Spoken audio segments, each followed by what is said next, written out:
الحمدللہ وحدہ لا شریک لہ والصلاۃ والسلام علی من لا نبی بعد۔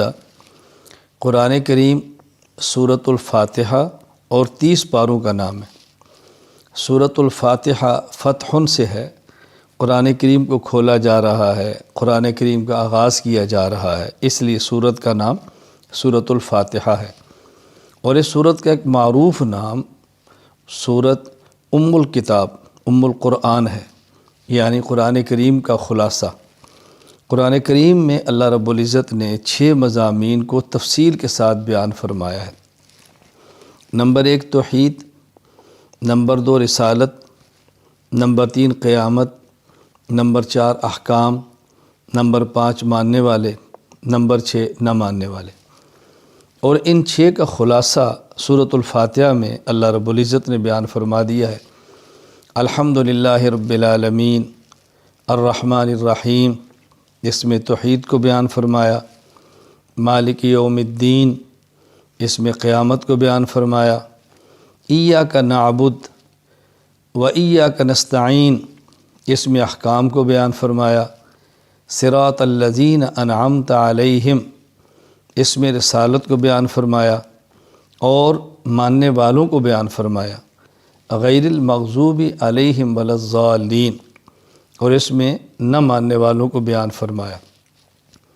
ماننے والوں کے لیے ایک ہی قسم کا لفظ لایا گیا، الذین انعمت علیہم، یہ اعتماد کرتے ہیں اور مانتے ہیں۔ اور نہ ماننے والوں کے لیے 2 لفظ لائے، نمبر 1 مغضوب، نمبر 2 ضال۔ جو شخص ضد کی وجہ سے نہ مانے وہ مغضوب کے اندر شامل ہے، اور جو لا علمی کی وجہ سے نہ مانے وہ ضال کے اندر شامل ہے۔ تو دونوں قسم کا اللہ رب العزت نے ذکر فرما دیا۔ سورۃ البقرہ، بقرہ کو عربی زبان میں گائے کو بقرہ کہتے ہیں، تو اس میں چونکہ گائے کا واقعہ ہے، قصہ ذکر کیا، اس لیے سورت کا نام سورۃ البقرہ ہے۔ اس میں سب سے پہلے حروف مقطعات ہیں، الف لام میم۔ مقطعات یہ مقطع کی جمع ہے، اور یہ قطعون سے، جس کا معنی کاٹنا، کیونکہ ان میں سے ہر حرف کو کاٹ کے الگ الگ پڑھا جاتا ہے، الف لام میم، اس لیے ان کو حروف مقطعات کہتے ہیں۔ قرآن کریم کا پہلا پارہ جس کا آغاز الف لام میم سے کیا جا رہا ہے، اس کا معنی اللہ کی ذات کے علاوہ کوئی نہیں جانتا۔ اس کی بنیادی حکمت ایک تو قرآن کریم کی فصاحت کو بیان کرنا ہے، بلاغت کو۔ عربوں کو چیلنج کیا جا رہا ہے۔ الف لام میم 3 حروف پر مشتمل چھوٹی سی آیت بن جاتی ہے، اور اس آیت کا مقابلہ 3 حروف پر جو مشتمل ایک لفظ ہے، اس کا بھی سارے عرب مل کر نہیں کر سکے۔ پھر ان کا معنی چونکہ دنیا میں جانتا ہی کوئی نہیں، تو یہ سمجھانا مقصود ہے قرآن کریم اسی شخص پہ کھل سکتا ہے جو سب سے پہلے اپنی عاجزی، اللہ کی طاقت، قدرت، اللہ کے علم کا اعتراف کرتا ہے۔ ایمان والوں کی چند ایک صفات کا ذکر فرمایا۔ نمبر 1 وہ غیب پر ایمان لاتے ہیں، یعنی جو چیزیں نہیں دیکھ سکتے اس کو بھی مانتے ہیں، دنیا کی آنکھ میں دنیا میں نہیں دیکھ سکتے وہ بھی مانتے ہیں۔ نماز کی پابندی کرتے ہیں، زکوٰۃ صدقات ادا کرتے ہیں، تمام آسمانی کتب پر ایمان لاتے ہیں، اور آخرت کی تصدیق کرتے ہیں اور یقین کرتے ہیں۔ اس کے بعد پھر منافقین کا ذکر فرمایا کہ منافقین کی اوصاف بیان فرمائے کہ منافق کی صفات کیا ہیں۔ دھوکہ دیتے ہیں، حسد ہے ان میں، کبر ہے، مکر و فریب ہے، حرص اور لالچ ہے، سفاہت اور بیوقوفی ہے، اللہ تعالیٰ کے احکام کا تمسخر اور مذاق ہے، زمین میں فتنہ فساد پھیلاتے ہیں، جہالت ضلالت ان کا مقدر ہے، شکوک و شبہات پھیلاتے ہیں، اہل ایمان کا مذاق اڑاتے ہیں۔ منافقین کی صفات کا ذکر کیا ہے۔ اس کے بعد پھر معروف واقعہ بنی اسرائیل میں جو گائے کا تھا وہ بیان کیا ہے۔ بنی اسرائیل میں شخص قتل ہو گیا، قاتل نہیں ملتا تھا۔ حضرت موسیٰ علیہ السلام سے درخواست کی کہ اللہ تعالیٰ سے دعا کریں کہ ہمیں قاتل کا پتہ بتا دیں۔ حکم آیا کہ تم ایک گائے ذبح کرو، اور ذبح شدہ گائے کے گوشت کا ٹکڑا مقتول کے جسم کے ساتھ لگاؤ، یہ زندہ ہو کر قاتل کا نام بتائے گا۔ چنانچہ ایسا ہی ہوا۔ اب اس میں ایک حکمت تو یہ ہے کہ قاتل کی نشاندہی ہو گئی، دوسری حکمت یہ ہے کہ ان میں سے بہت سے لوگ ایسے تھے جو موت کے بعد دوبارہ اٹھنا یعنی قیامت کے قائل نہیں تھے، تو ان کے سامنے دلیل قائم ہو گئی کہ اللہ تعالیٰ یوں مردوں کو زندہ فرما دیں گے، اٹھا دیں گے۔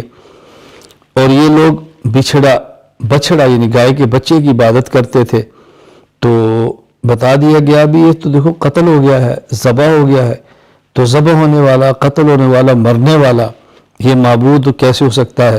تو چونکہ بچڑے کی عبادت کرتے تھے تو اس کا رد ہو گیا کہ جو ذبح ہو جاتا ہے، مر جاتا ہے، تو اس کی وہ معبود کیسے ہو سکتا ہے؟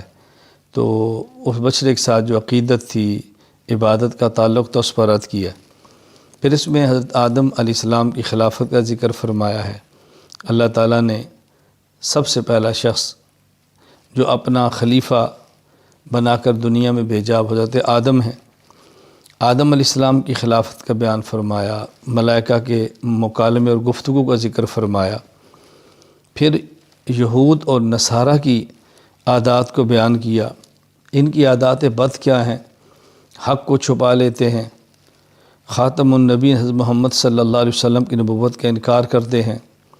ان میں سے کئی لوگ بچھڑے کی عبادت کر رہے ہیں، اور یہ لوگ نبی کے سمجھانے کے باوجود باز نہیں آئے اور تکبر کے ساتھ بستیوں میں داخل ہو رہے ہیں، حس کرتے ہیں، طمع کرتے ہیں، انبیاء کرام علیہ السلام کو ناحق قتل کرتے ہیں، اپنے ہاتھ کو بار بار توڑتے ہیں، قرآن کریم کا انکار کرتے ہیں اور آسمانی کتابوں میں تحریف کرتے ہیں۔ تو یہ چیزیں بیان فرمائیں۔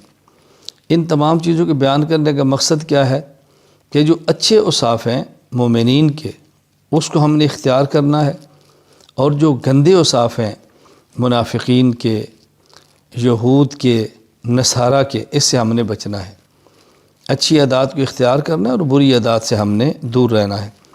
اس بارے کے آخر میں ابراہیم علیہ السلام کی ملت حنیفہ کا ذکر فرمایا کہ ابراہیم علیہ السلام حنیف تھے، باطل سے الگ تھے، حق کے ساتھ رہتے تھے۔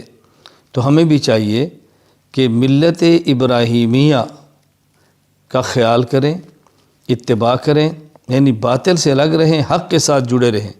اور اس کا معیار کیا ہے؟ فَإِنْ آمَنُوا بِمِثْلِ مَا آمَنْتُمْ بِهِ فَقَدِ اهْتَدَوْا۔ حضور اکرم صلی اللہ علیہ وسلم کی تیار کردہ جماعت صحابہ، اہل بیت رضی اللہ عنہم اجمعین، بس وہ ہمارے سامنے نمونہ ہیں۔ ان والے عقائد، ان والے اعمال اختیار کریں تو سمجھیں آپ نے حضرت ابراہیم کی ملت کو بھی پہچان لیا اور اختیار کر لیا۔